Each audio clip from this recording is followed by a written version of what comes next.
Llegamos al último programa del año 2022. Les agradecemos a todos habernos acompañado. Nosotros no queremos cerrar el año sin una reflexión importante sobre tres temas que nos parecen fundamentales. Conversamos con el ministro de Defensa, el señor Jorge Chávez, sobre la política del gobierno para colocar orden en las calles, la revisión que se tiene que hacer de la cantidad de muertos que se han ido dando a través de esta semana, un exceso de muertos que necesita que se esclarezcan y sobre todo la tranquilidad de que el orden se va a poner en medio del diálogo y de la paz y no a punta de balazos y más fallecidos. Vamos a conversar también con los exministros Hernando Ceballos de Salud y la exministra de Educación Marilu Martans para evaluar cómo hemos llegado a este punto del año con dos sectores que son fundamentales, sin los cuales no podemos seguir avanzando como nación. Por supuesto, este es nuestro último programa del año y nos encontramos en el 2023. Les agradecemos a todos su participación constante, sus aportes y el hecho de que nos hayan acompañado. Esperamos seguir caminando juntos el próximo año. Antes de conversar con el ministro Jorge Chávez, que ya está con nosotros, vamos rapidito a mostrarles el siguiente reportaje. Es un video en el que vamos a ver cuál es la situación de las muertes en algunas de las protestas. El video viene a cargo de la prensa extranjera y nosotros vamos a retransmitirlo gracias a que se nos ha ofrecido el material y por favor véanlo con nosotros para poder conversar con el ministro en breve.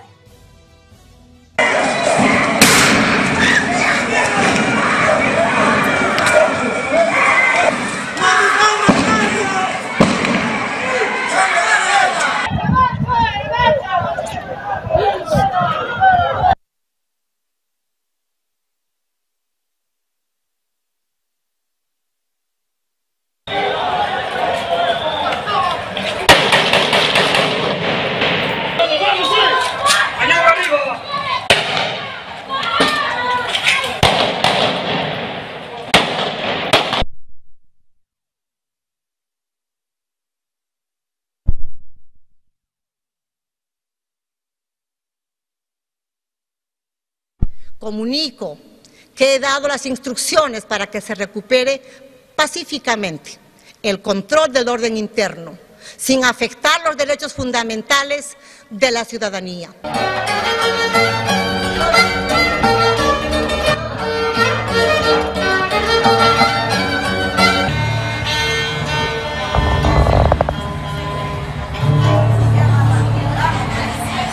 Prácticamente él ha sido asesinado por parte de los militares o de parte de los militares y la verdad para nosotros esto es un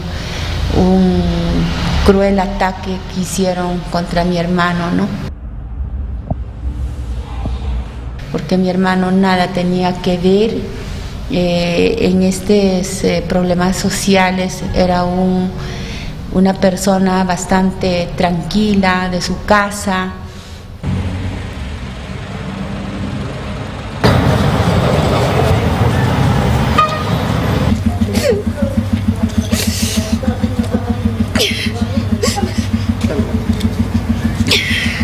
¿Cuántos años de vida a mi hijo me quitaron?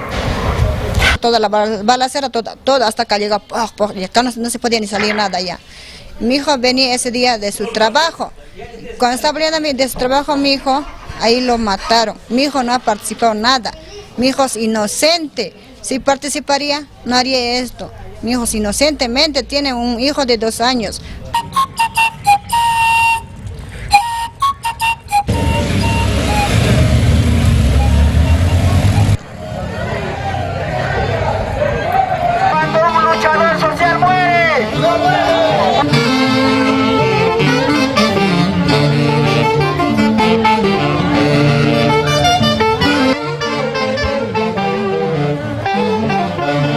Se supone que para defender territorio o quizás enfrentarse, pero también con otros militares en la selva quizás, pero no salir acá a la ciudad en medio donde están niños, adultos, personas mayores y hacer sus disparos como lo han hecho.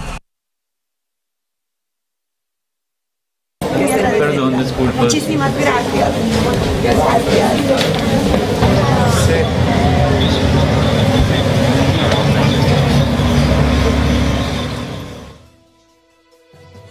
Los testimonios recogidos y las imágenes nos han llegado a nosotros también a raíz de distintas personas que estuvieron documentando el hecho. Recordemos que en un mundo como el de hoy es difícil que un hecho no quede registrado, ¿no es cierto? Y quien ha recogido el material y lo ha compaginado es la agencia Reuters, que amablemente nos las ha cedido. Esto, por supuesto, nos sirve para preguntarle al ministro Jorge Chávez cómo se ha evaluado lo que ocurrió hasta este momento. Lo hemos dicho desde el primer día. Hubo muchas personas que no tenían nada que ver en el asunto que terminaron muertas y, desgraciadamente, la convulsión provocada por grupos claramente violentistas, claramente ilegales, le ha costado la vida a muchos peruanos que o estaban protestando pacíficamente o no estaban haciendo nada, ni siquiera protestando. Pero el ministro Jorge Chávez estamos seguros que tiene algunas respuestas para nosotros, porque llega a la cartera, además de defensa, con el antecedente de lo que ha ocurrido y además con el compromiso de seguir poniendo orden, obviamente, suponemos, tratando de que las cosas no se vuelvan a repetir en este sentido. Ministro, ¿cómo está? Muchas gracias por atendernos. Le agradecemos muchísimo la presencia en el programa el día de hoy. Muy buenos días. Patricia, muy buenos días. Un saludo fraterno a toda la audiencia de Nativa y agradecerles por la oportunidad de esta entrevista. Le agradecemos nosotros, ministro. La verdad que nos habíamos pasado mucho tiempo sin poder hablar con autoridades y hay que reconocer que más allá de las discrepancias con respecto a las medidas o los resultados que se puedan tomar, que se puedan dar de ciertas intervenciones, es importantísimo que las autoridades le expliquen a la población qué es lo que está pasando. Han sido semanas terribles las que hemos vivido, las últimas semanas que hemos vivido. Mucha convulsión social, mucho desconcierto, creo además, mucha confusión en general. Hay un saldo de muertos todavía demasiado alto, va a seguir siendo demasiado alto, la idea es que no siga creciendo, sobre digamos, no voy a criticar el estado de emergencia, creo que era necesario, pero algo se salió de las manos, algo no hemos podido controlar de una manera mucho más fina y ha ocurrido lo que hemos estado viendo. Cuéntenos en este momento cuál es la estrategia de las Fuerzas Armadas, porque tengo entendido que hay anuncio de nuevas convulsiones sociales, o se sabe que podrían regresar. Y segundo, ¿qué va a pasar con lo que ya ocurrió? Antes que nada, Patricia, yo quisiera expresar mi sentido pesar por la irreparable pérdida de vidas humanas, de ciudadanos peruanos, en esta convulsión social que se produjo en los últimos días.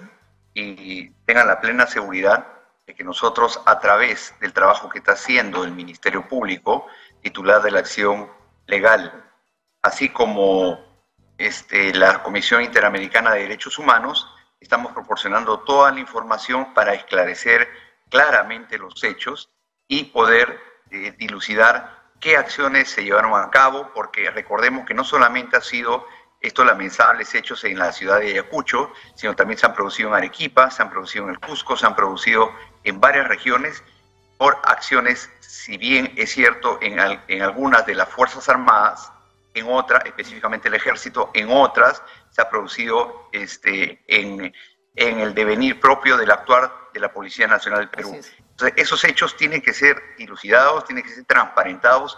Yo, con mi opinión, no quiero hacer una interferencia, lo que sí garantizar la transparencia y las posteriores acciones que se tengan que hacer en el marco irrestricto del respeto a los derechos humanos. ¿Cuál es la estrategia? ¿Cuál es la estrategia que nosotros estamos desarrollando en estos momentos? Es recabar información, porque recordemos que en el periodo anterior, la Dirección Nacional de Inteligencia, en el marco del Sistema Nacional de Inteligencia, no hemos llevado ningún tipo de acción. El Estado ha estado desprotegido, no ha tenido ojos y oídos para recibir informaciones sobre los escenarios que se pudieran presentar como consecuencia de la vacancia del expresidente Pedro Castillo como consecuencia de las acciones que sucedieron. O sea, no teníamos inteligencia. Ahora, en el escenario actual, estamos recabando información de los posibles las posibles manifestaciones, las posibles concentraciones, los posibles reclamos, no con la finalidad de hacer una actitud represiva, por el contrario, de tomar acciones inmediatamente para, mediante el mecanismo del diálogo,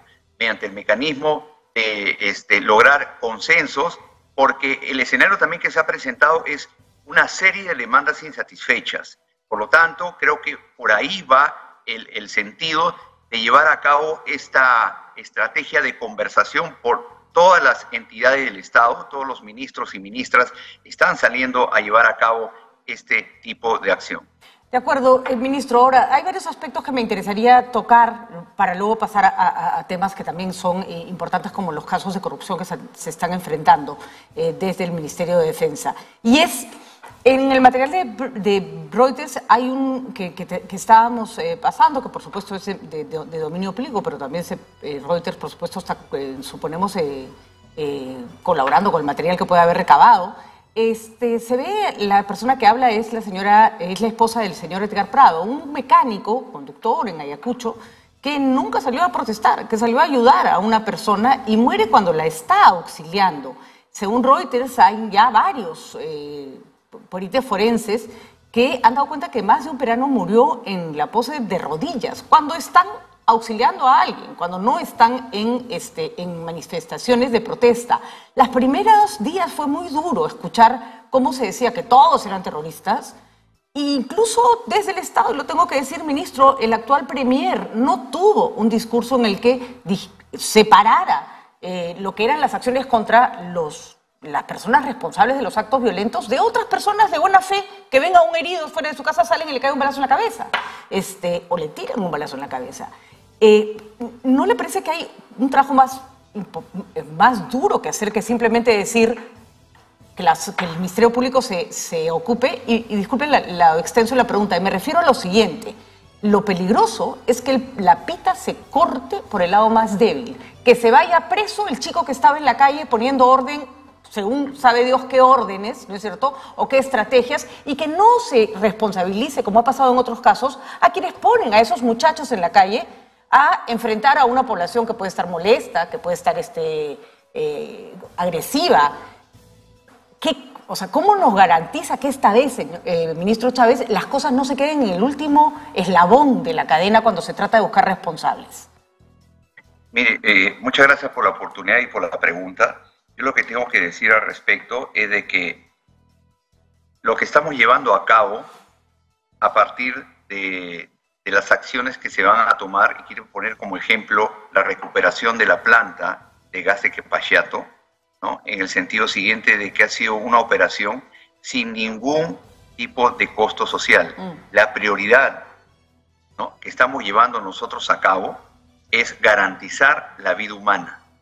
Primera prioridad que estamos llevando en cada una de las acciones en donde tiene que intervenir la fuerza militar, el ejército, conjuntamente con la policía, en el marco de la declaratoria de estado de emergencia, recuperar un activo crítico que era indispensable porque ya existía algunas regiones, no solamente el Cusco, que estaban carentes de energía por la ausencia del gas.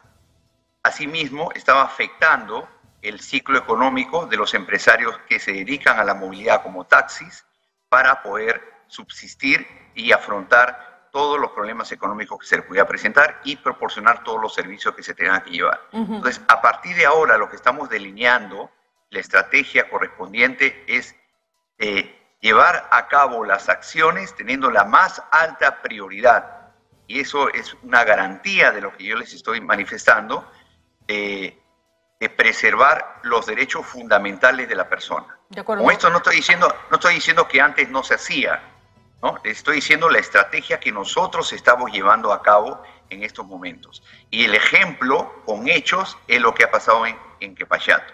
Entonces también tenemos que desvirtuar narrativas que salen en contra del accionar que ha llevado las Fuerzas Armadas en esta acción, porque inmediatamente salen a indicar de que ha habido heridos por arma de fuego. En esas circunstancias, en el planeamiento desarrollado en esa planta, no se puede emplear ningún tipo de arma de fuego por la peligrosidad propia del sistema de la administración del gas que hay ahí. De acuerdo, de Entonces, acuerdo. Claro, me imagino que si tiran un balazo pueden volar todos por los aires, no es tan sencillo como usar armas, ¿no? Claro, pero no solamente estamos preocupados por lo que pueda pasar con la planta, sino la afectación que puede haber a la vida humana. Respondiendo a la otra pregunta referida el comportamiento que ha hecho la Fuerza Armada. Vuelvo a repetir, no es porque se trata de, discúlpeme la palabra, de estarle soplando la pluma al Ministerio Público, Entiendo. Pero nosotros debemos de ambas partes garantizar el debido proceso, ¿no? Soy consciente de que anteriormente, en años anteriores, también se ha dicho lo mismo, también se ha manifestado de que ha habido algún tipo de acción y eso como que da un aire de impunidad, pero yo le puedo garantizar de que estamos cumpliendo con todos los procedimientos y eso lo ha dispuesto la señora presidenta, el señor premier, en el sentido de garantizar el traslado de información y la transparencia en cada uno de los actos que estamos llevando a cabo para que el Ministerio Público, como vuelvo a repetir, titulada de redacción penal, lleve a cabo las investigaciones conjuntamente con todas las organizaciones y las entidades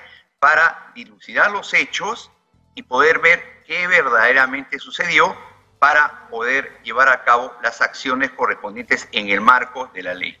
Así es, ministro. Nosotros tenemos la información efectivamente que en Quepiayato ha habido heridos, pero no producto de disparos, ¿no es cierto? Policontusos, suponemos que producto de los enfrentamientos, habrá que revisar. No ha habido esta vez heridos por ningún tipo de arma de fuego. ¿Quién es el responsable en estos momentos del diseño de la estrategia de las Fuerzas Armadas apoyando a la policía? ¿Y cuál es en este momento la indicación sobre el uso de armas de fuego? A ver, de acuerdo a la normatividad legal, cuando se declara el estado de emergencia garantizado, o sea, este mecanismo está establecido en el artículo 137 de nuestra Constitución, ¿no? De que es un mecanismo que se lleva a cabo para poder apoyar a la policía cuando existe ya prácticamente una grave alteración del orden interno. Entonces, la misión de las Fuerzas Armadas es apoyar la acción de la policía. No intervenir de manera directa, es garantizar el apoyo a la policía. Y el diseño de esa estrategia que lleva a cabo es a través del Comando Conjunto de las Fuerzas Armadas, no del Ejército, no de la Marina, no de la Fuerza Aérea. Estas instituciones preparan e instruyen a los miembros correspondientes de esas instituciones y son entregadas al Comando Conjunto. Y el Comando Conjunto es quien organiza a través de los comandos operacionales, a través de las unidades correspondientes, para que en cumplimiento de los procedimientos establecidos puedan apoyar a nuestra policía a recuperar el orden interno. Y otra de las cosas que es importante, ¿por qué actúan las Fuerzas Armadas y por qué se declara estado de emergencia cuando se denota de que las capacidades de nuestra policía han sido sobrepasadas? Por lo tanto, requieren un apoyo de las Fuerzas Armadas para recuperar el Estado de Derecho, ¿no? Y recuperar, ¿cómo le puedo decir? El control del orden interno esté asegurado. Se lo preguntaba sobre quién mantiene la responsabilidad y además quién aprueba la estrategia, porque debo confesarle que cuando la presidenta Dina Boluarte se presentó a dar una explicación a la nación como correspondía sobre lo ocurrido, no le voy a decir que me pareció mal, pero sí sorprendió que la voz cantante sobre la explicación de lo que se estaba haciendo y se iba a hacer la tuviera el Comando Militar. Entonces uno decía, perdón, pero está a cargo, ¿quién es finalmente el que dice, le da un check a lo que se está haciendo o lo que no se está haciendo? Y se habla de que se ha militarizado el gobierno de la señora Boluarte. ¿Cómo hacemos para que la gente entienda que la que está a cargo es la presidenta, usted, el ministro de Defensa, que son las autoridades políticas, y no que se siga sintiendo que está en manos de un gobierno militarizado? A ver, separemos cada uno por el nivel de competencias. Respondiendo a la pregunta, el que es el responsable de las acciones militares en apoyo a la policía en el marco de la declaratoria de emergencia, aplicando las reglas de enfrentamiento ya establecidas, es el Comando Conjunto de las Fuerzas Armadas a través de las organizaciones en cada área geográfica de nuestro territorio. ¿De acuerdo? El responsable político de lo que se tenga que hacer como consecuencia de esas acciones es el que habla como ministro de Defensa. La jefa suprema de las Fuerzas Armadas, que recae, de acuerdo a lo que indica en la Constitución, que es la señora Presidenta de la República, cada uno tiene sus competencias y responsabilidades. Ella es jefe suprema de las Fuerzas Armadas, ella dispone a través de el Ministerio de Defensa en coordinación con el Comando Conjunto de las Fuerzas Armadas para llevar a cabo. Respondiendo a la segunda interrogante, si este es un gobierno cívico-militar, de ninguna manera se puede dar esa percepción, porque cada uno está cumpliendo en el orden de sus competencias. Si bien es cierto, en la activación del Consejo de Seguridad y Defensa Nacional, que es un mecanismo normado, que cuando existe un problema que está atentando contra la seguridad y defensa nacional a través de la peligrosidad de los activos críticos que tenemos en nuestra nación y de infraestructura estratégica, y que viene afectando a nuestra población, por ejemplo, la paralización de las vías ha hecho que lamentablemente fallezcan personas, niños, en el devenir propio de ello. Entonces, el Estado tiene que garantizar y recuperar el Estado de Derecho y proteger a la población. Entonces, cada uno en el nivel de sus competencias y en el nivel de sus responsabilidades. Yo puedo garantizarles y decirles de que en el devenir de mis actos, yo vengo de la defensa civil. Yo protejo vidas. Para mí, cada vida es importante. Y en el devenir de ello, cada acción que se va a llevar será en prioridad respetando la vida humana. Pero de igual manera, por eso le digo de que debemos de dejar que el Ministerio Público pueda hacer las investigaciones, porque ha habido hechos. No me estoy poniendo de un lado o de otro. Ha habido hechos en que han atentado contra nuestra policía, tratando de incendiar comisarías y quemar a la gente internamente. Entonces, también hay que, y acá termino, Patricia, también hay que entender de que la fuerza, existen mecanismos. La fuerza, cuando me refiero a la fuerza, tanto militares como policías, tienen que garantizar su integridad cuando sean amenazadas. Por eso, el Ministerio Público tiene una labor importante de determinar cómo fueron los hechos, sin ningún tipo de intromisión de uno u otro lado, para que no se vea de que estamos protegiendo o desprotegiendo. No, vamos a ser muy firmes en el cumplimiento de la legalidad, pero también muy firmes en respetar la vida de las personas. Yo acá quiero recordar, ministro Chávez, que nosotros hemos tenido múltiples ocasiones de conversar a lo largo de nuestras respectivas carreras, y siempre ha sido realmente un gusto hablar con usted, porque además siempre nos ha tocado conversar en épocas muy complejas.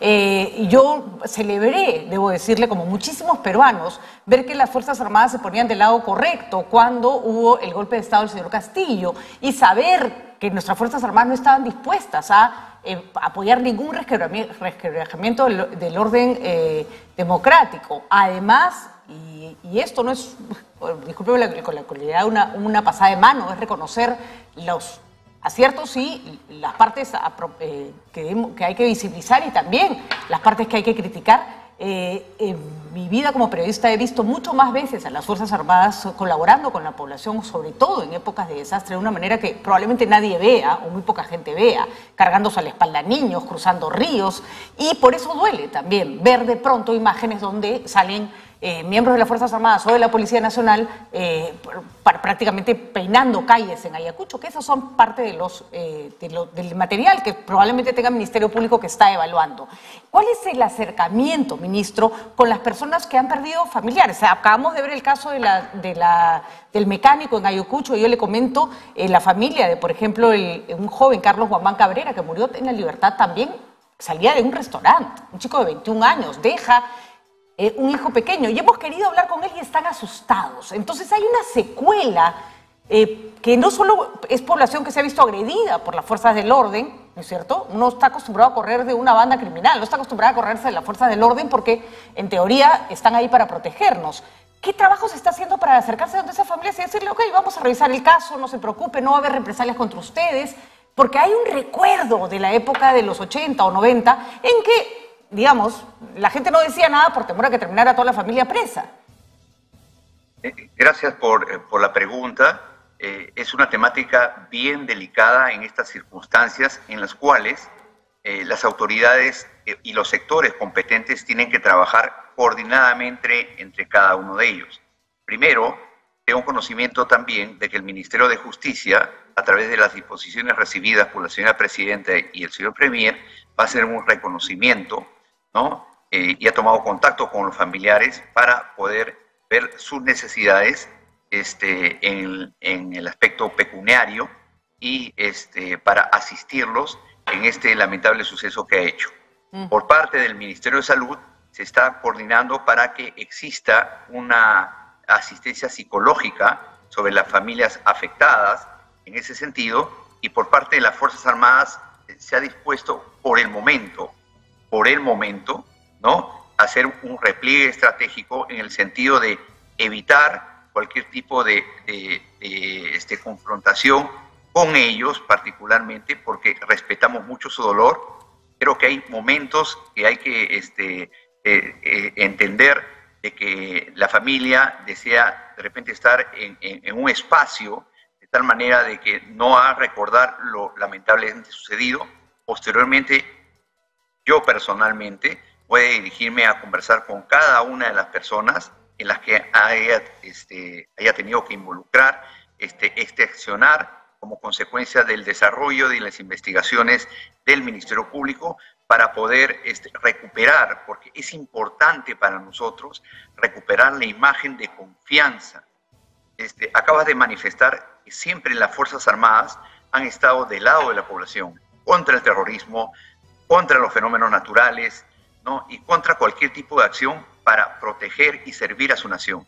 Las Fuerzas Armadas han evolucionado, han madurado en el sentido de estar siempre al lado de la defensa de la nación, al lado del orden constitucional, y así siempre lo van a estar. Lamento mucho que estos hechos que hayan sucedido vayan en desmedro de la imagen de las Fuerzas Armadas, pero eso lo tenemos que recuperar. Pero para ello, vuelvo a repetir, dejemos que las entidades correspondientes hagan su trabajo, no especular, no digo que estés especulando, pero que no especulemos sobre uno u otro escenario que se haya presentado. Dejemos a las entidades correspondientes, porque lo que yo sí puedo garantizar es que nuestras Fuerzas Armadas siempre van a estar al servicio de la nación. Han jurado defender a su nación, no a un gobierno, no a una persona, sino a su nación. Tenemos que recuperar espacio para no mellar y que la población piense que estamos en guerra con ellos. No, nosotros no estamos en guerra con ellos, al contrario, estamos para protegerlos y nuevamente lamentar estos sucesos y tengan la plena seguridad que nosotros no estamos protegiendo, respaldando o ocultando algún tipo de impunidad que se pueda presentar. Por el contrario, vuelvo a repetir, garantizo la transparencia en cada una de las acciones que se tengan que llevar a cabo como consecuencia de las investigaciones y las acciones que se tengan que tomar determinadas por el Ministerio Público. Sé que se tiene que ir, ministro. Tengo varias preguntas muy concretas, muy chiquitas. La primera, ¿nos puede garantizar entonces? Estoy de acuerdo con usted y repito, en mi vida como periodista he visto mucho más veces a las Fuerzas Armadas del lado de la población que ante eventos como los que hemos estado analizando. Y yo desde acá siempre he expresado mi respeto por el trabajo que hacen las Fuerzas Armadas. Yo he visto cosas que probablemente otras personas no han visto, que dan cuenta del arrojo y de la dedicación de las Fuerzas Armadas por salvar a personas en peligro. Entonces, ¿usted me puede asegurar que lo ocurrido ha sido producto de alguna, no sé, o exceso, de excesos personales o de excesos en algún comando y no una política de Estado? Es decir, no fue la orden, me disparan a todo lo que esté generando el laberinto. Punto número uno. Punto número dos. La mejor forma de que no se considere que esto es un accionar de las Fuerzas Armadas es señalando responsabilidades y separando las cosas que no se ha hecho muchas veces. ¿Cuándo calculan ustedes que podrían tener un esclarecimiento de los hechos? Y tercera, discúlpeme que le haga una pregunta de tipo tren. La última pregunta es, ¿qué va a pasar entre estos días y Año Nuevo y el cambio de año? ¿Hay peligro de que se vuelva a, según el trabajo de inteligencia, de que vuelva a haber puntos convulsionados? Muchas gracias por la oportunidad. Lo primero, han habido muchas versiones de personas nacionales, llamémoslo así, y de personas del extranjero. Como el día de ayer escuché una declaración del señor Evo Morales, en el cual se podría pensar o establecer o se está dando indicaciones de que acá hay un plan de genocidio. Yo quisiera definir y rechazar de plano las afirmaciones hechas por el señor Evo Morales y por algunas otras personas que esto se trata de un plan, ¿no? Genocidio es un planeamiento que se lleva a cabo para realizar un exterminio de un grupo de personas con una determinada finalidad. Eso no lo estamos haciendo, eso sí se lo puedo garantizar. Yo le estoy dando mi palabra como ministro de Estado en el sector defensa de que no existe ningún tipo de planeamiento para aniquilar a las personas. No existe eso. Y le puedo garantizar de que nuestra preservación y nuestra primera prioridad es proteger la vida humana. Pero también quiero ser muy firme en decir de garantizar la integridad de las fuerzas que en el cumplimiento de sus acciones tienen que protegerse, ¿no? Ante una eventualidad de un peligro que pueda atentar contra su vida. Esa es la primera pregunta. La segunda, el accionar de las Fuerzas Armadas y cuándo se podría tener un resultado de esta investigación. He solicitado al Ministerio Público, en las coordinaciones que se están llevando a cabo en virtud de la transparencia, una objetividad que la están llevando a cabo. Saludo el trabajo del Ministerio Público, pero a la vez celeridad para garantizar que cada una de las acciones que se vaya a llevar sea en el marco de la ley, en el debido proceso, y que se pueda determinar, si hubiera el caso, las respectivas responsabilidades. Y tengan la plena seguridad que esto no va a ser de que se quiebra por el punto más débil de la cadena de mando o que se tenga que hacer algún tipo de acciones. Creo que soy soldado toda mi vida, como le he dicho, he respetado la cadena de mando y conozco perfectamente el accionar y el desarrollo y el planeamiento que se puede haber llevado, y en virtud de lo que nos diga el Ministerio Público tomaremos las acciones correspondientes. Tercer aspecto, ¿qué es lo que se nos puede prever? Creo que existe un clima de tranquilidad, ya sea por el marco de la tregua, ya sea por lo que han manifestado en las diferentes instancias y en las diferentes regiones de nuestro país, por estas fiestas como una especie de tregua y de tranquilidad que podemos garantizarlo hasta la primera semana de enero.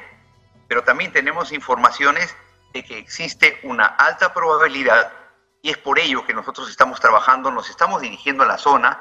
Hay ministros y ministras que se están dirigiendo el día de hoy, después del Consejo de Ministros, a la ciudad del Cusco, a diferentes ciudades. El día de ayer la ministra de Salud ha estado en la ciudad de Ayacucho, se ha desplazado a la ciudad de Pichari. Le hemos proporcionado no solamente la seguridad, ha ido acompañado del jefe de Defensa Civil para prever los posibles escenarios de afectación que puede haber como consecuencia de las lluvias, como consecuencia de las sequías. Estamos tomando todas las previsiones para poder satisfacer las demandas sociales. Creo que el primer mecanismo que debemos nosotros ver es el diálogo. Posteriormente, a partir de la primera semana, estamos tomando todas las acciones para generar las alertas, para proteger los activos críticos, para proteger la infraestructura estratégica y que no afecte principalmente a la población. Porque cada actitud de que una toma de aeropuerto, la peligrosidad del suministro de energía, no atenta solamente contra la personificación del Estado, sino contra la población. Y nosotros tenemos la obligación de garantizar el bienestar de nuestra población. Muy bien, ministro. Le agradecemos muchísimo. Le deseamos la mejor de las suertes. Que a usted le vaya bien quiere decir que a los peruanos nos va a ir bien. Y le agradecemos sobre todo la disposición para conversar. Se nos ha quedado en el tintero los temas de corrupción, pero creo que esto era más importante, y además sabemos que también se está haciendo el trabajo que se tiene que hacer para limpiar las Fuerzas Armadas sobre ascensos irregulares y sobre personas que hicieron, por supuesto, mal uso del cargo. Que tenga un buen año, ministro, para usted y para su familia. Gracias por habernos acompañado. Muy buenos días. Gracias por la oportunidad, muy buenos días y un feliz año. Igualmente. Bueno, nosotros vamos a ir a una pausa y quería dejar en claro con esta conversación, hemos hecho todas las preguntas que teníamos que hacer, el ministro ha tenido una respuesta para todas ellas, ustedes podremos evaluar, creo que las respuestas han sido las adecuadas, celebramos el cambio de discurso de parte del gobierno, se escucha un gobierno mucho más afiatado en el sentido, o por lo menos una autoridad mucho más afiatada en el sentido de tratar de entender lo que pasó, y eso es fundamental, y lo que ha expresado el ministro lo corroboraremos con las acciones que se desplieguen. Es decir, un apoyo de las Fuerzas Armadas que no implique atentar contra la población, y le estamos tomando la palabra con respecto al esclarecimiento de los hechos de lo ocurrido en las últimas semanas. Repito, he tenido la oportunidad de ver trabajar al ministro Jorge Chávez muchas veces en el caso de Defensa Civil. celebro que una persona que esté encargada de esa cartera sea una persona que ha entendido siempre que hay que proteger al ciudadano. Nosotros tenemos un reportaje antes de recibir a la ex ministra Marylú Martans para hablar de educación. No ha sido un año fácil para la educación en nuestro país. Veamos un poquito un resumen de lo ocurrido y, por supuesto, le agradecemos a la señora Martans que nos espere un ratito más para poder conversar con ella.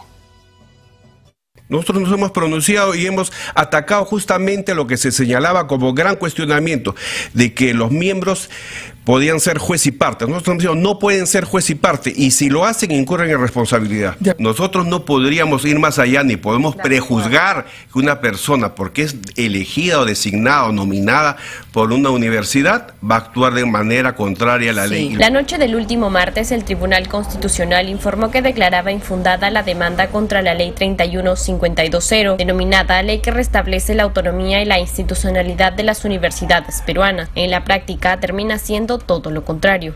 Las declaraciones de César Ochoa, uno de los magistrados del TC, no se ajustan a los antecedentes de los que ha sido testigo el Perú entero, al dejar que las instituciones se autorregulen. Para el especialista en políticas educativas, Jorge Mori, existirá un claro conflicto de intereses. Que las universidades sean parte del supervisor, hay claramente un conflicto de intereses. En un primer momento, esta contrarreforma fue paralizada por el Poder Judicial mediante un proceso de amparo, pero el Tribunal Constitucional y su reciente sentencia el martes han permitido su puesta en práctica. Y lamentablemente el Tribunal Constitucional ha validado este uso abusivo de una atribución como la acción de inconstitucionalidad, que ha habido una celeridad y una rapidez para tomar una decisión, para convocar a una audiencia. Creo que nunca se ha visto una velocidad, tal velocidad para poder cerrar y definir un tema como lo que ha hecho el TC en este caso. Esta ley recompone el Consejo Directivo de SUNEDU para incluir a representantes de universidades en la tarea de fiscalizarse y autorregularse a sí mismos, y había sido aprobada en el Congreso en julio pasado.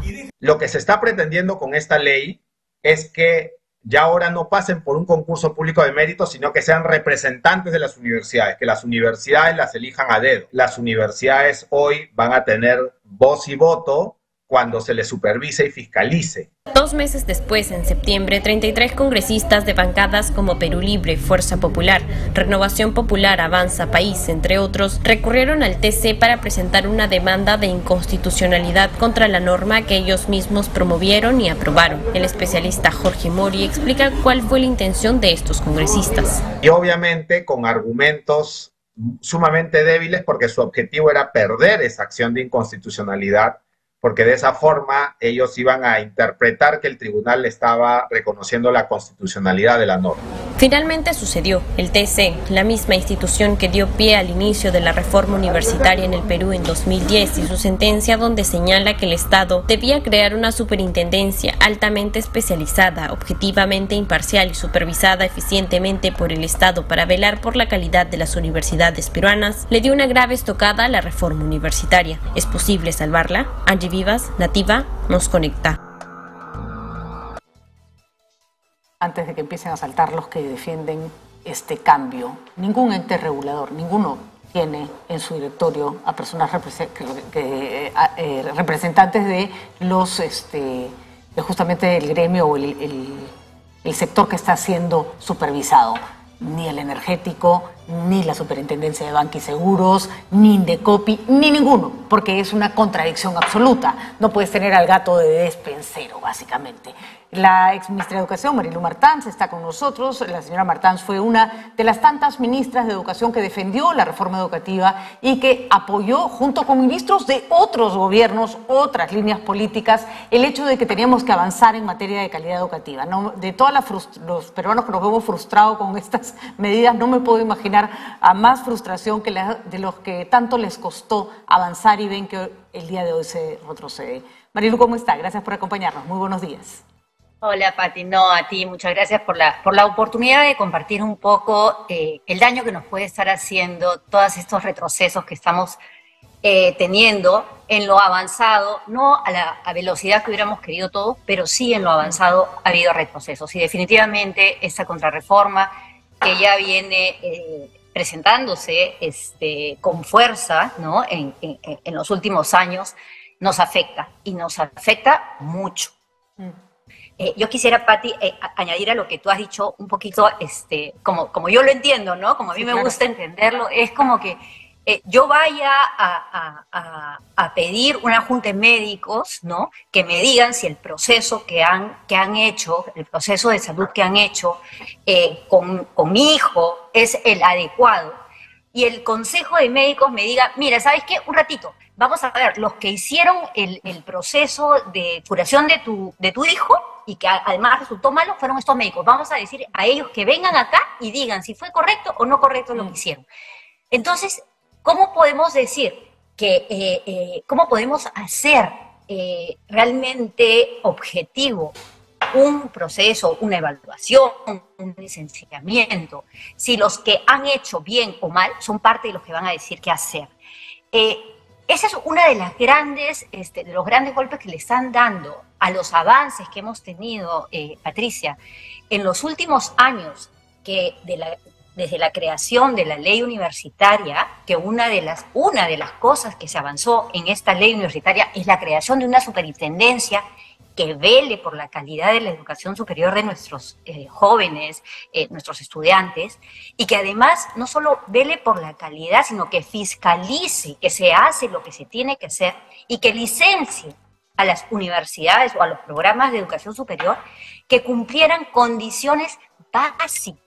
Yo no estoy hablando de grandes condiciones de las universidades del mundo, sino condiciones básicas. Teníamos, Pati, imagínate que en el 2016 teníamos casi 150 universidades con algunos programas de educación superior en el Perú. Éramos de los países que más universidades tenía en cuanto a la población que tiene. De esos casi 150 universidades, la SUNEDU hizo un trabajo muy minucioso. Es verdad que empezó lento, es verdad que estuvimos aprendiendo en el camino, es verdad que habían dificultades, pero también es verdad que lo superamos juntos. No solamente la SUNEDU, el Ministerio de Educación, sino las mismas universidades que hoy defienden la ley universitaria, también fueron parte de todo este proceso, y hoy podemos garantizar que tenemos ya más de 95 universidades y programas, ¿no?, que cumplen con las condiciones básicas de educación. Hoy podemos asegurar que la evolución de la producción científica peruana incrementó como nunca había incrementado en los últimos años. Hemos tenido investigación bajísima. La esencia de una universidad es la investigación. Así es. Y no investigaban, Pati. Las universidades no quiero hablar, por favor, de todas, pero la gran mayoría no tenían todos estos muestras, esta evolución de una producción científica. Tenemos más docentes investigadores, tenemos más publicaciones académicas, y algo importante que también a partir de esta ley se logró es un presupuesto que se daba a las universidades nacionales a través del Ministerio de Educación y del apoyo y el acompañamiento del Ministerio de Educación para que hubiera una mayor y mejor inversión en la educación de nuestros jóvenes. Entonces, todo esto fue a raíz de la ley universitaria. Todo esto ha sido a raíz de una superintendencia que vela por el buen funcionamiento, que es la SUNEDU, ¿no? Y que es imparcial, como debe ser cualquier regulador. Entonces, sí es un golpe fuerte, sí es un golpe muy fuerte, es un retroceso muy grande. Y la verdad que yo me acuerdo un poquito, mi abuela, y yo sé que tú también querías mucho a tu abuela, porque además he leído lo que escribiste sobre ella, fue muy lindo. Gracias, Marilu. Mi abuela hablaba de leguleyadas, ¿no? O sea, yo no entiendo por qué quien propone y quien pelea por una ley después la cuestiona y la lleva al Tribunal Constitucional.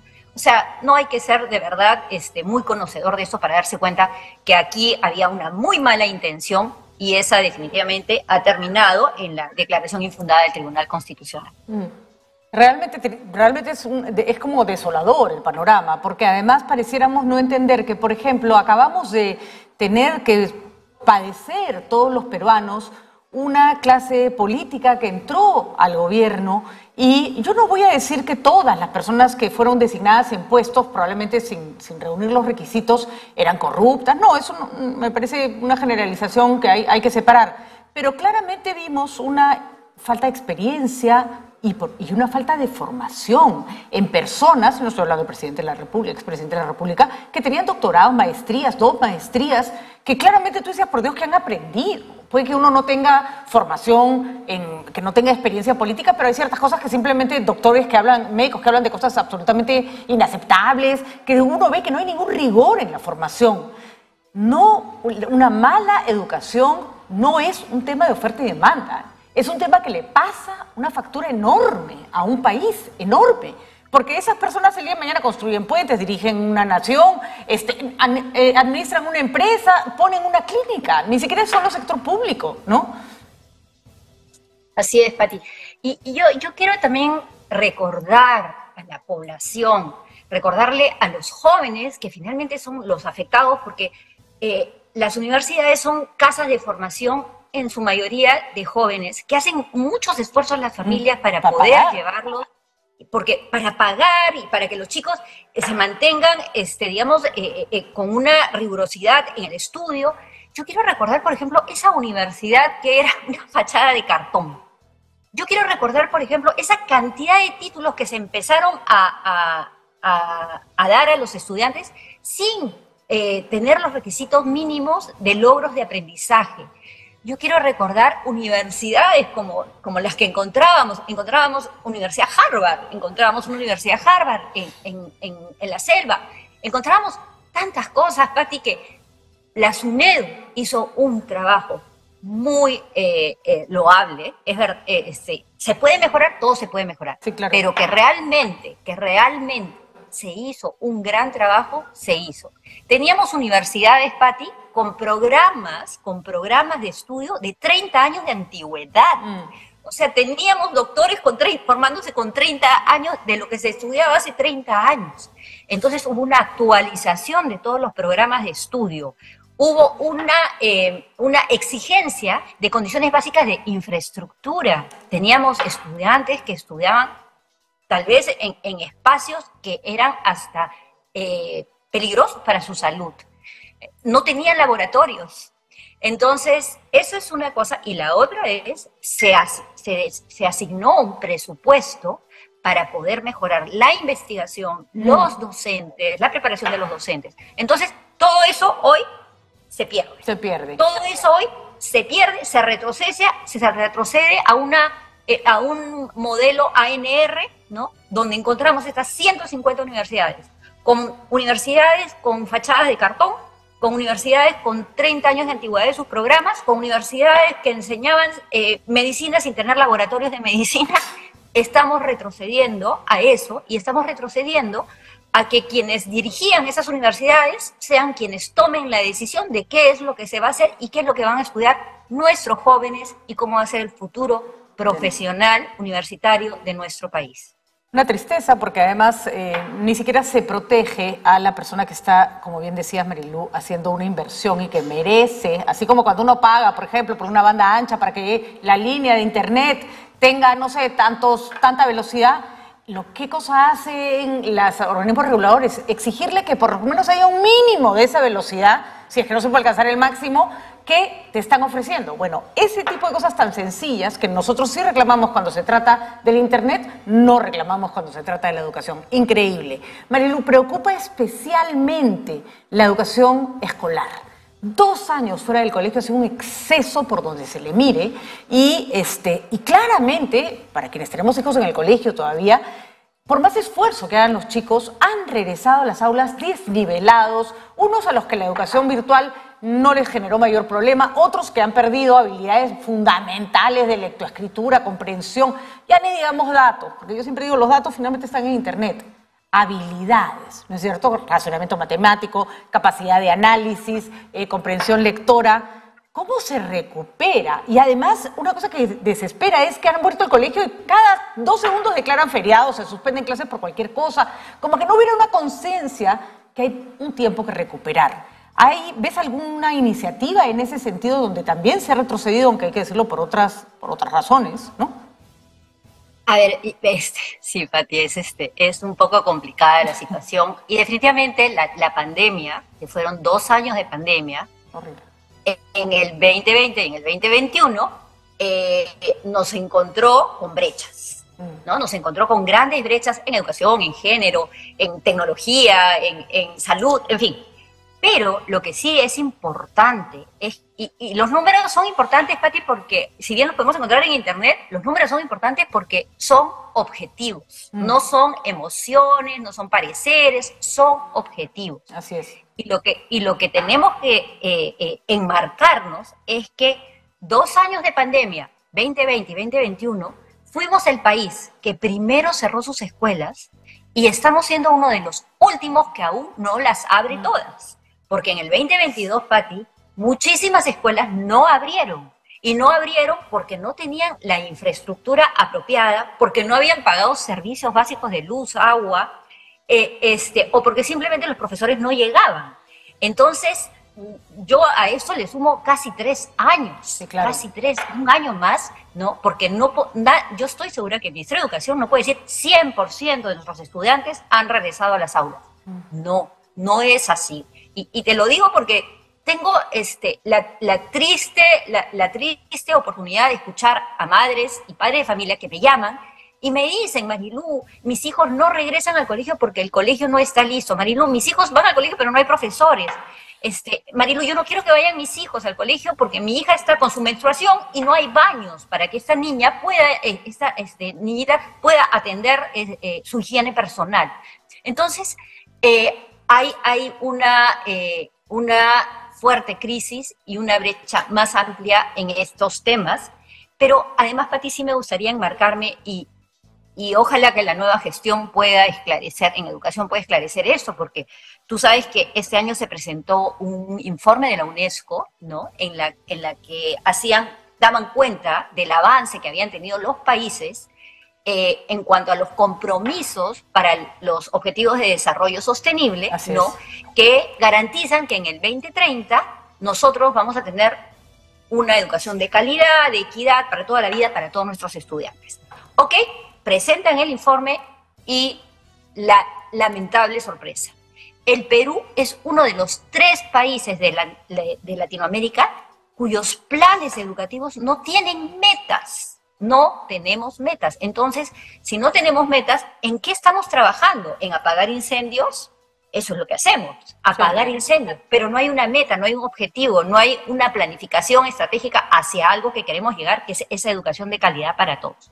El Perú es uno de los 6 países con menor presupuesto de educación en toda la región, ¿no? Está Haití, está Cuba, está Nicaragua, y ahí estamos nosotros, en los que menos. Y no es que se trate de dar más plata por plata, sino tenemos que tener planes ambiciosos, pero realizables y como tú dijiste, Pati, con equipos técnicos que tengan la capacidad de implementar esas metas. 8 de cada 10 locales educativos en nuestro país, según el Ministerio de Educación, están calificados en riesgo, Pati. Y otra cosa importante son los docentes. El 57% de nuestros docentes, Pati, está el 30% de nuestros docentes está ya en edad de jubilarse, ¿no? Y solo el 10% está entrando, llega a los 30 años. Quiere decir que la carrera docente no es atractiva ya a los jóvenes en general y que tampoco atrae talento o lo retiene. Entonces hay que trabajar, por supuesto, con los estudiantes. La salud emocional, la salud mental de los estudiantes, que en esta pandemia ha sido muy golpeada. Muchos de ellos, Pati, han perdido familiares, la situación económica de ellos, de muchísimos estudiantes, está en crisis, han estado aislados, mucho abuso también de niños y niñas. Entonces, la salud mental y emocional tiene que ser una también de las prioridades de educación, por supuesto, con el Ministerio de Salud, pero tiene que ser una de las prioridades. Entonces, tú me preguntaste, ¿qué hacemos? ¿Qué hacemos? Primero, un análisis real, objetivo de la situación. Identificar dónde están todas esas brechas que han incrementado con la pandemia en temas de aprendizajes, de salud mental, de infraestructura, de docentes, ¿no? Y después poner metas claras, poner ambiciosas, realizables y equipos técnicos que nos puedan hacer salir de este pantano en el que hemos caído en estos años, ¿no? Y poder brindar un derecho fundamental que es la educación para todos y todas los peruanos. De acuerdo, Marilu. Y un Congreso que no entorpezca todo lo que un ejecutivo, repito, y esto es tristísimo, con un trabajo coordinado, consciente, algunas veces mejor, otras no tanto, pero siempre hacia el mismo lugar, de distintos ministros, de distintos gobiernos, de distintas miradas, habían empujado en el mismo sentido. Bueno, Marilu, muchísimo por hacer, confiemos en que se empezará a retomar el rumbo. Y bueno, a tener paciencia, a respirar hondo, ¿no? Porque finalmente hay que regresar a la senda que se había marcado, ¿no? Y te agradezco, Pati, de verdad, todos tus comentarios, porque es lo que está pasando y no podemos dejar de mirarlo por las urgencias del corto plazo. Así es. ¿No? Estamos realmente hipotecando el futuro de nuestros niños, nuestras niñas, porque no estamos viendo el retroceso que estamos, ni siquiera obstáculo, retrocedemos desde el Congreso en los avances que hemos podido tener. Muy bien, Marilu, porque además aquí hay una frase que tendremos que acuñar a punta de insistir. Cuando se dice no se puede atender lo urgente, no se puede atender lo importante por atender lo urgente, a ver si vamos entendiendo que la educación está en una situación que siempre es importante, pero ahora es urgente. O sea, ya no es un tema de largo plazo que tenemos que ver cómo mejoramos hoy. Si no mejoramos hoy, si no atendemos la urgencia hoy, lo que nos espera es un futuro bastante complejo. Muchísimas gracias, Marilu, siempre, por el trabajo, por el entusiasmo, por el esfuerzo y nada, a no cansarse, que a veces dan ganas de cansarse. Un feliz año, Marilu, para ti y para toda tu familia. Feliz año para todos tus seguidores también. Gracias, Pati. Gracias, Marilu Martans, ex ministra de Educación, poniendo los puntos sobre las IES, sobre lo que se está haciendo en educación en nuestro país. Una de las pocas cosas que nos ha sacado adelante siempre es nuestro factor humano. El peruano que sale, se rompe, y los peruanos la tienen tan clara, que nunca dejan de invertir en educación para sus hijos, porque saben que si ellos se rompieron el alma y mejoraron, sus hijos van a mejorar más si es que están bien educados, si pagan universidades, y a veces pagan universidades de pésima calidad porque los estafan. No, señores, no salimos adelante sin una población educada, no. La educación no es un tema importante, solamente es un tema urgente. Vamos a hacer una pausa y vamos con la última parte del programa para analizar temas de salud.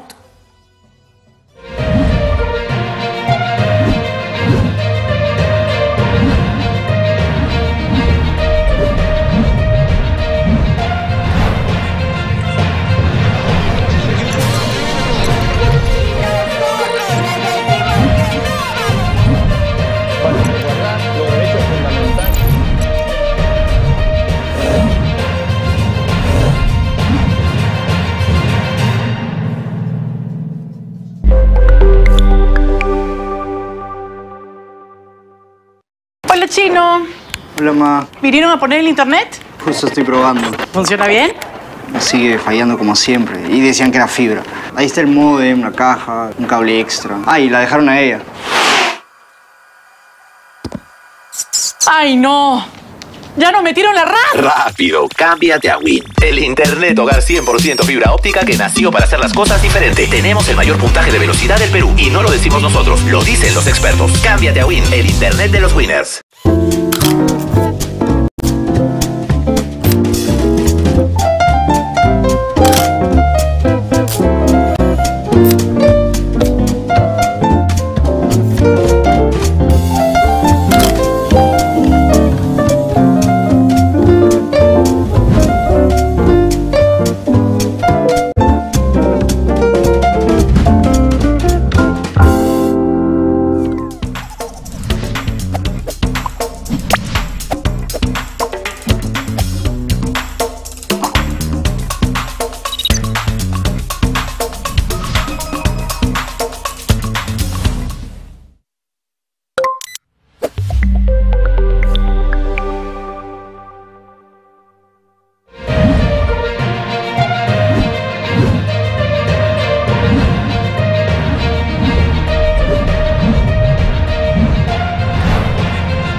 Y vamos a recibir al doctor Hernando Ceballos, exministro de Salud, a quien, hay que decirlo, cuando el gobierno del señor Castillo empezó, nos dio tranquilidad verlo a cargo del sector salud. No nos equivocamos, llevó adelante con mucha eficiencia un programa de vacunación que se había iniciado en el gobierno anterior.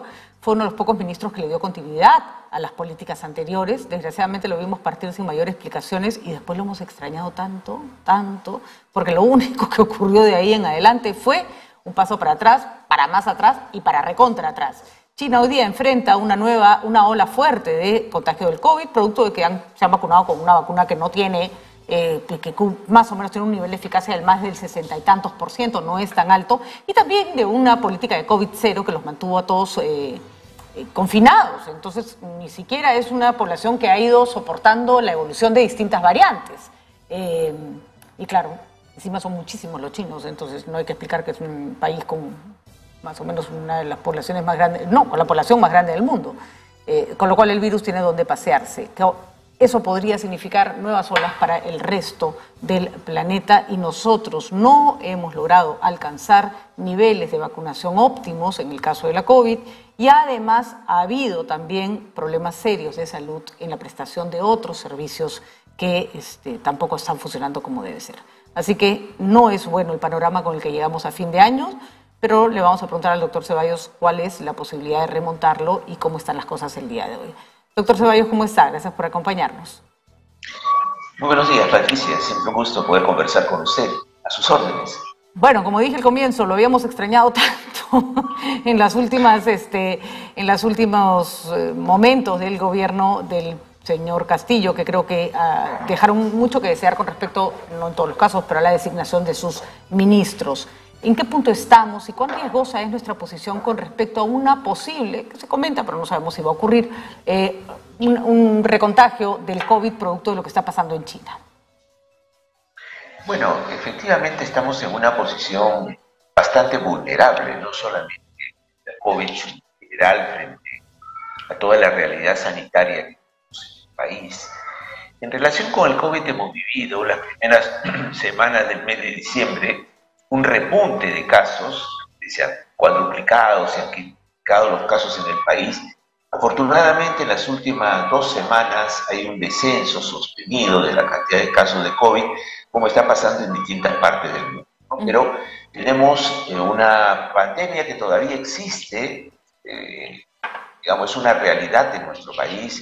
Tenemos, por ejemplo, en este momento tenemos más de 130 pacientes en cuidados intensivos. COVID, o sea, no es que el COVID se ha ido, se mantiene, nuestros niveles de vacunación siguen siendo relativamente bajos y entonces sí, todavía el COVID nos puede sorprender, no con la magnitud, por supuesto, de la primera y segunda ola, hay un proceso en el mundo, pero en los países que tienen menor cobertura de vacunación y sobre todo un sistema de salud precario para poder detectar pronto los casos y darles una correcta atención, es más serio esto, ¿no? Así que todavía debemos efectivamente cuidarnos, como señalado, sobre todo las personas mayores, en lugares donde hay aglomeración de gente, tiene que tener cuidado. Yo creo que debería usarse la mascarilla en los lugares y, por supuesto, aplicarse las dosis de vacunación respectivas. Todavía tenemos un porcentaje bastante alto de personas que no se han puesto la 4ª dosis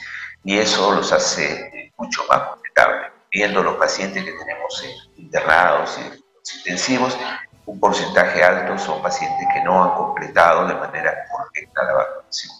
Esto es una parte de la noticia, porque otro es que, y es lo que venimos discutiendo en el país, qué tanto hemos aprendido de la pandemia, qué tanto hemos aprendido de ser el país con mayor cantidad de personas fallecidas por millón de habitantes, hemos sido el de más alta cantidad de fallecimientos y nuestro sistema de salud, la verdad, no ha mejorado. Decirlo, nuestro gobierno, Estado, y sí, pues es en este sentido, pareciera que no ha habido COVID en el país, ¿no? O sea, pareciera que no nos ha golpeado como nos golpeó este flagelo, ¿no? Deberíamos haber iniciado ya una reforma urgente en el sector salud real para producir cambio. Hay varios aspectos, hay cosas que han ocurrido en los últimos meses que no entendemos y que de repente usted nos puede ayudar a comprender. Por ejemplo, ¿por qué esta campaña tan agresiva de vacunación que se mantuvo durante su gestión se perdió? Y además usted hizo una cosa muy interesante, acercar la vacunación a la gente. Si las personas no podían asistir a sus centros de vacunación, había que ir y buscarlos. Eso aparentemente se perdió. Nuestro sistema de vacunación ya no es tan eficiente, no solo del COVID, sino en general. Hay otras vacunaciones de otros temas, llámese influenza, vacunación para niños, en las que también se ha retrocedido. Se habla de ya la llegada de la vacuna que tiene más de una variante del COVID a nuestro país, ¿no es cierto? La que se está poniendo en otras partes del mundo. ¿Cómo recuperamos ese ritmo de vacunación? La bivalente. ¿Cómo recuperamos ese ritmo de vacunación, doctor Ceballos? Bueno, en realidad el tema de la descentralización, porque un poco lo que hicimos efectivamente ante el acierto del gobierno anterior de traer las vacunas, empezaron los vacunadores acá en Lima, fue tratar de descentralizarla y acercar el Ministerio de Salud a la gente como parte de una estrategia que va mucho más allá del COVID. Las personas en nuestro país, cuando la detectábamos con complicaciones de COVID, encontrábamos que cerca del 35 o 40% no sabía que tenían diabetes o trastornos metabólicos o habían pasado los límites para considerarse obesos. Entonces, la gente acude al establecimiento de salud. De hecho, ni siquiera acude a la posta o al centro de salud, sino acude a los hospitales, creando un gran problema de distribución de atención. Pero no acude a las postas y a los centros de salud hasta que no se siente mal. Entonces, no hay una política de prevención en nuestro propio ciudadano. Entonces, es importante sacar el Ministerio de Salud, tener una estrategia territorial para ir a las casas y detectar quién tiene alguna anormalidad, digamos, en su sistema de salud que pueda generarle enfermedad después. Entonces, esto sí se perdió. Creo que en la óptica del ministro que me sucedió fue que la pandemia ya había terminado. Claro, habíamos podido bajar la tercera ola, la habíamos podido contener a partir de que superamos el 80% de la población vacunada, pero todavía no estaba resuelto el problema. Habíamos recién empezado a aplicar la tercera dosis. Entonces tuvo un enfoque, la verdad que no fue, me parece, el correcto, y entonces, claro, se perdió, digamos, nivel de presencia de la ciudadanía. La articulación que se tenía con distintos sectores se fue diluyendo con los propios gobiernos regionales y municipales, y el compromiso que se había adoptado con los trabajadores del sector salud, creo que se fue diluyendo, ¿no? Entonces creo que se bajó un poco la guardia, y entonces una etapa que debió servir para relanzar el sistema de salud, fortalecer estas brigadas para no solamente ir y vacunar, sino, como usted bien dice, Patricia, abordar la inmunización regular, hacer trabajos de prevención, detectar cuando tenemos desnutridos, las madres que no están controladas, qué pasa con la gente de la tercera edad que no puede ni caminar a veces para ir al establecimiento de salud, cómo está nuestro presupuesto. Creo que no se manejó. De hecho, no se hizo, y más bien entramos en una etapa de crisis en el sector salud. Mucha gente se fue también del sector salud porque entendían de que no era valorado su trabajo, y bueno, ahí sí no pudimos generar el momento que debimos utilizarlo para relanzar la salud del país. De acuerdo, y eso esperemos que se pueda recuperar, aunque sea lentamente. Se tomaron decisiones extrañas, no sé si extrañas, pero que desoían algunas recomendaciones. Por ejemplo, la vía panamericana se cerró, tenía sentido, ya no se necesitaban tantas camas para atender a pacientes COVID. Sin embargo, ahí está la congestión que hay en ciertos niveles de atención, en salud, por ejemplo, de personas que ocupan camas, un postoperatorio de enfermedades que no son tan complejas, ¿no es cierto?, que se podrían pasar en algún lugar alterno.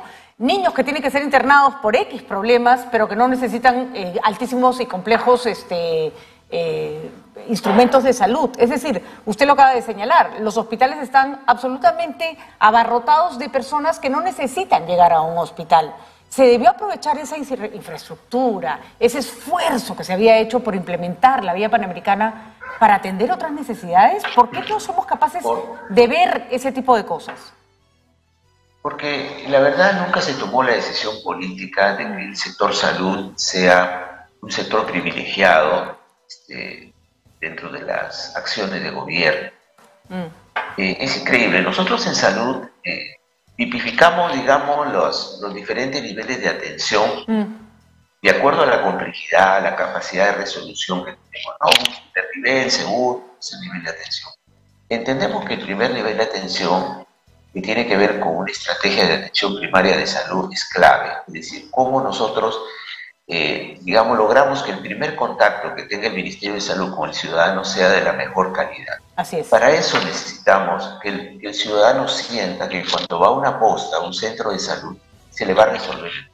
Pero el asunto es que siente que no, porque va a la posta funciona pocas horas, no tiene especialistas, no tiene equipos, en general está con una infraestructura muy deteriorada. Entonces, ahí es donde primero tenemos que fortalecer y además tener una estrategia, como señalaba, de sacar el Ministerio, de acercar el Ministerio de Salud a la gente. Entonces, eso se podría haber incluso fortalecido con la infraestructura que se montó en algunas áreas para el COVID, mejorar la infraestructura de estos establecimientos y ser parte de un plan de salud muy agresivo, recuperar, digamos, la ofensiva en resolver los temas. No se hizo. Entonces acá se trata de que la gente primero sienta que no necesita ir al hospital, que esto le hace perder tiempo, porque el problema no solo es que los hospitales son incómodos para recibir a la gente, sino que la gente no encuentra un turno y recién lo saca dentro de un mes, cuando la enfermedad se ha complicado, sale más caro para el Estado. Por supuesto, lo más importante es que la gente muchas veces no resuelve su problema. Tenemos que el 40% de las recetas que se emiten en los establecimientos de salud no se encuentran en las farmacias de ese establecimiento de salud. O sea, la gente va, se atiende y después tiene que ir a comprar su medicamento fuera del establecimiento. Lo mismo pasa con los estudios que se le... Entonces, es necesario parar la pelota, Patricia, y decir, vamos a hacer una reforma en serio. O sea, eso significa trabajar, y esto no es, estamos defendiendo la pólvora con esto, ya existen las medidas que hay que tomar, de integrar el sistema de salud, de evitar la segmentación que tenemos, de tener una historia crónica única. Acá uno se atiende en una posta y si uno se enferma 10 metros más allá y lo llevan a otra posta, en la otra posta no saben nada de la historia de ese paciente, que le aplicaron en el otro establecimiento. Es decir, tenemos muy partido todo el sistema de salud, no lo hemos integrado. La seguridad, el Ministerio de Salud se manejan absolutamente independientes y todavía tenemos un 25% de la población real que no tiene acceso a ninguna forma de atención en salud. Entonces, hay que tomar decisiones, ¿no? Acá no hay que descubrir la pólvora, hay que tener la decisión política de manejar presupuestos correctos, de utilizar bien los recursos humanos para que haya una adecuada ejecución del gasto. Muchas veces devolvemos dinero cuando nos faltan cosas, ¿no? Y que el Estado asuma la responsabilidad. Nos mostró la pandemia es que necesitamos un Estado que efectivamente sea responsable de la salud individual y colectiva. No pensar que el sector privado puede resolver. El sector privado es un sector que puede resolverle para los que tienen dinero, pero no para toda la población. Totalmente de acuerdo. Vamos a ver si finalmente se toman algunas decisiones al respecto, Hernando, porque la verdad que ha sido un poco desolador el panorama. Efectivamente, si el primer nivel de salud está resuelto y educamos a la población que ir a un hospital incluso es riesgoso, no porque los hospitales sean su uso, no, sino porque ahí se atienden enfermedades y hay pues... Las enfermedades no salen corriendo por la ventana, no se quedan en estos ambientes hospitalarios, hay bacterias intrahospitalarias, hay infecciones que solo se dan en hospitales que son muy agresivas. Un niño con un resfrío no tiene por qué llegar a un hospital, no tiene por qué, pero para eso necesita una posta, a veces con un médico capaz de orientar a la mamá y no largarle un Panadol y decirle tu hijo no tiene nada, que todos sabemos que a las mamás esas respuestas nunca nos resultan suficientes, ¿no? Claro, y además, bueno, un poco la visión que se tiene en Lima de la salud.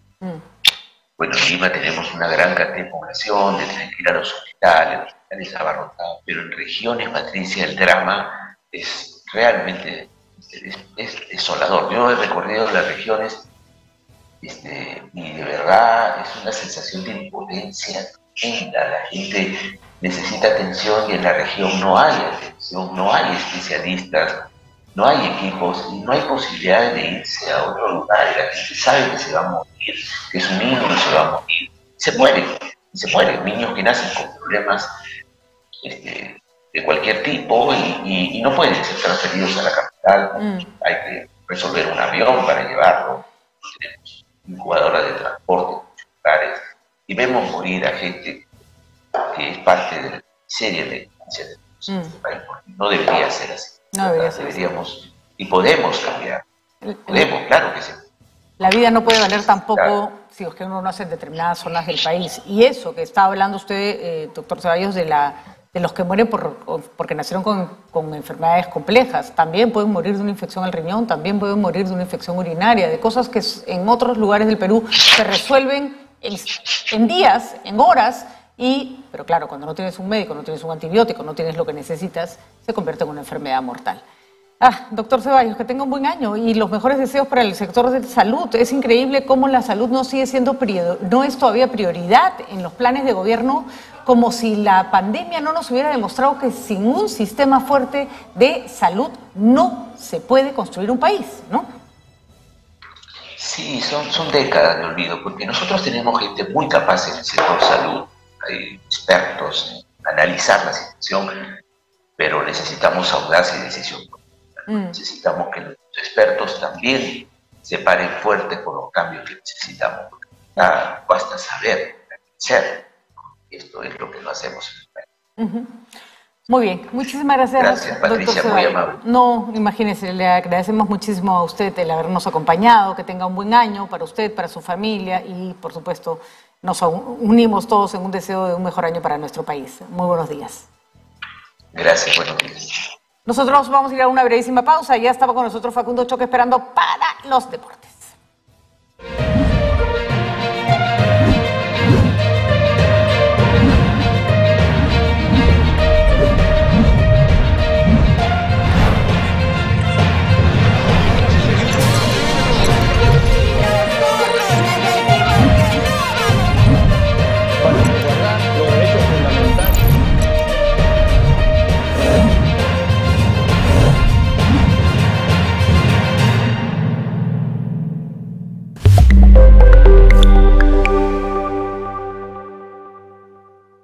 Hola, Chino.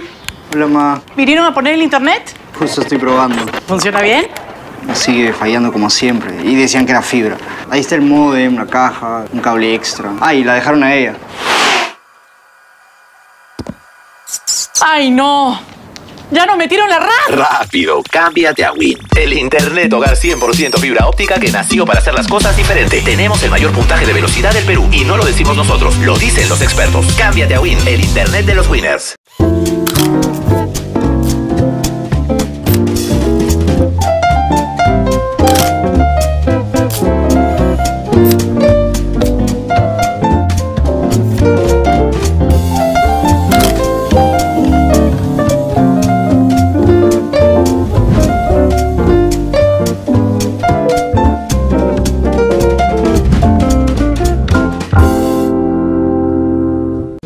¿Alguna queja o denuncia?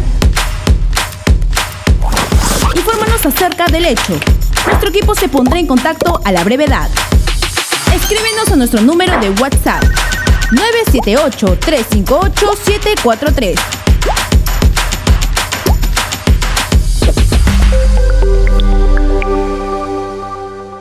¿Te gusta el cine, la música y todo lo que es tendencia? Este es tu programa. Ahora tus noches son top, gracias a Stephanie Cedrón y a todo su equipo. Es top. Todo el entretenimiento que buscas cada noche está aquí. Entrevistas exclusivas y la agenda de espectáculos, además de estrenos que no te quieres perder. Stop, de lunes a viernes a las 8 de la noche. Divertirnos nos conecta.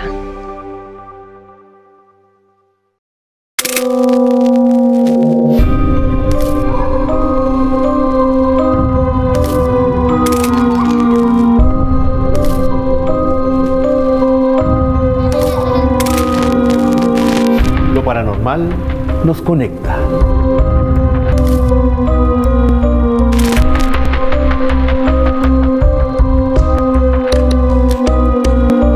Ya saben, vigilen los cielos.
Facundo Choque con nosotros y ha traído hierba. Suena horrible, pero pero no es de la que nos hace reír, es otra. ¿Cómo está, Facundo? ¿Qué está usted haciendo, Facundo? A ver, explíquenos, por favor. ¿Qué tal, Pati? ¿Cómo estás? El abrazo grande para todas las personas que están a esta hora de la mañana. Yo hace un par de días te había dicho, ¿sabes qué? Te iba a traer algo para tomar, porque me había dicho, yo traigo siempre la cosita dulce, que es siempre un panetón, una cosa así. Yo te he dicho, yo te voy a traer algo que yo tomo normalmente, no siempre, porque no soy un habitual consumidor de mate, pero de vez en cuando me tomo un poquito. Y ayer, Carla Milla, la chica Rede, me dice, ¿por qué no cumplís con tu palabra? ¿De qué? Le digo. Me dice, ¿no has dicho que iba a traer cosas? Digo, sí, me dice, hace 5 días dijiste eso. Bueno, le digo, cumplo. Así que traigo un poquito. Ajá. Y te armo uno así rápido. Me ha dicho que sí has tomado, pero te armo uno rápido así al toque. Dale. Mientras te voy contando las últimas novedades, sobre todo del mercado nacional, porque en este caso... ¿Qué pasó? Hablamos de Gabriel Costa, que fue presentado ayer como nuevo jugador de Alianza Lima, Pati. Gabriel Costa, que es su segundo paso por el Club de la Victoria, ya tuvo participación también en Alianza, en Sporting Cristal, fue campeón del fútbol nacional y de último paso por Colo-Colo. Era un jugador que también participó en la selección nacional, estuvo presente en la delegación que participó en el repechaje para el Mundial, y Gabriel Costa se suma al Club de la Victoria como uno de los nuevos refuerzos para el equipo íntimo. Tenemos a la figura de Gaby Costa, que vuelve al fútbol peruano después de un breve paso por el fútbol chileno Colo-Colo, precisamente el equipo del extremo. Después tenemos más porque en este caso hay un portal, Pati, que se llama SofaScore. Este SofaScore también hace puntajes de todos los partidos le da puntaje a los jugadores, y armó un 11 del fútbol peruano. Polémico, pero armó un 11 con jugadores que quizás no son tenidos en cuenta, otros sí, pero ahí lo vamos a ver, ya vamos a tener en pantalla. Este es el 11 de Perú rumbo al Mundial. Lo pone a Carrillo por un lado, lo pone como punta Raúl Ruiz, un jugador cuestionado ante la falta de gol que tiene en la selección nacional. Por el otro lado, Kevin Sandoval, jugador de Cienciano. Mitad de la cancha, Pablo Lavandeira, Martín Tábara, Cristian Cueva. Sigue la novela con Cueva Alianza. En la defensa, Ramos, Araujo, Callens y Cabanillas. Atención con Nelson Cabanillas, un jugador de Universitario de Deportes. Y en el arco, Ángelo Campos, el arquero bicampeón del fútbol nacional. Polémico, hay algunos jugadores que no son tenidos en cuenta en este caso, pero ese es el 11 justamente que dio este portal SofaScore. Y además también te traigo, no sé si tienen los muchachos también de ayer, porque teníamos un recuento del festejo medio loco, alguna que otra cosita que salió por ahí de la Argentina campeón, y en este caso estamos hablando de los peores tatuajes que se hicieron para festejar a esta Argentina campeona del mundo. En este caso ya vamos a buscar, pero Cuéntame, ahí tenemos. Facundo, ¿cuántos tatuajes tienes? ¿Cuántas veces te has tatuado? Yo tengo 1, 2, 3, 4, 5, 6, 7. ¿Y son 7 tatuajes? O sea, 7 veces que te tatuaste o en una te tatuabas varios. No, son 7 veces. Son 7 veces. 7 veces. Del 1 al 10, ¿cuánto duele? Depende de la zona. Ya. Por ejemplo, si te haces uno de ese, como el Messi en decadencia, y ese no te duele mucho porque es en la parte del acá, el bíceps, sí. Así es. No, no duele mucho el Messi en decadencia. Ahí está. Ahora, ese tatuaje no me parece tan atroz, ¿ah? Hay otros peores. Ahí estamos, ¿no? Sí. O sea, por lo menos de perfil, tiene la copa, estrellitas, ahí vamos. Sí, ¿Qué más hay? Te muestro otro porque ahí está, es el todos juntos de este Messi, que no es el mejor. Hay que saber elegir también el tatuador. De acuerdo, esto parece que se lo tatuó su amigo, así del tipo con clavo, ¿no? El vecino con un clavo. Ese es el Messi también con exceso de sustancias nocivas. ¿Sabes a qué me hace acordar? ¿Te acuerdas cuando develaron un busto de Cristiano Ronaldo y parecía Shrek? Sí. Ya, sí, más o menos. Ahí está. Versión Shrek. ¡Qué feo! El Messi, ahí está haciéndole el topollillo justamente a Luis Van Gaal y con Stevie Wonder también de fondo. Ahí está. ¡Qué absurdo! Hay algunos que son lindos y hay otros que son realmente muy feos. O sea, yo la verdad que no entiendo por qué le hicieron tanto rollo al Dibu por esa pose, pero no me la tatuaría jamás. No. Ese parece una desubicación. Absolutamente una desubicación. De por sí ya el tatuaje es feo. El tatuaje es muy feo. Además, él no pone esa cara de sufrimiento. El Dibu pone una cara como de, a ver pues, ¿no? Claro. Ahora, ¿no? Ese va ahí y ahí está el Dibu levantando. Este Messi es increíble. No, pero parece, uy, qué horror.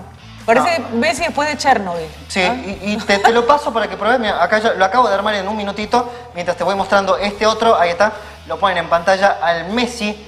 Este es un Messi de 86 años, con todas las arrugas puestas. Y se lo pueden poner en full porque te voy a dar algo para que pruebes. Está tibio, pero te lo paso. Qué feo el Messi. A ver, acá me estoy tomando el mate de Facundo. Ahí está. Está tibio, le falta un poquitito, pero... Ahí está bueno. Re amargo, pero bueno. Hay algunos que le ponen azúcar. Hay algunos que le ponen azúcar, ¿viste? Sí, le metamos azúcar, pero a mí no me gusta ese azucarado. De acuerdo. A mí me gusta así el amargo porque se le siente más, ¿me entendés? Muy bien, está muy bien, ¿ah? Nos tenemos que ir, Facu, así que me voy tomando mi mate, ¿no? Te lo había prometido, te lo traigo ahora. Me están puteando también en todos lados. Tranquilo, está muy, muy rico. Y nada, a probar cosas distintas, señores.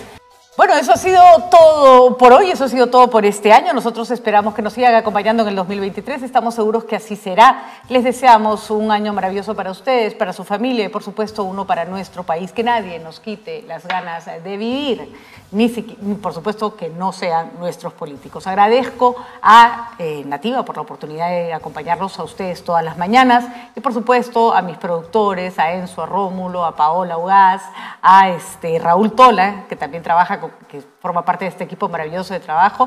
Y un aplauso especial para todo mi equipo técnico, camarógrafos y switcher, que me alegran las mañanas, hay que decirlo, a pesar de las adversidades. Aplauso para todos ustedes y gracias.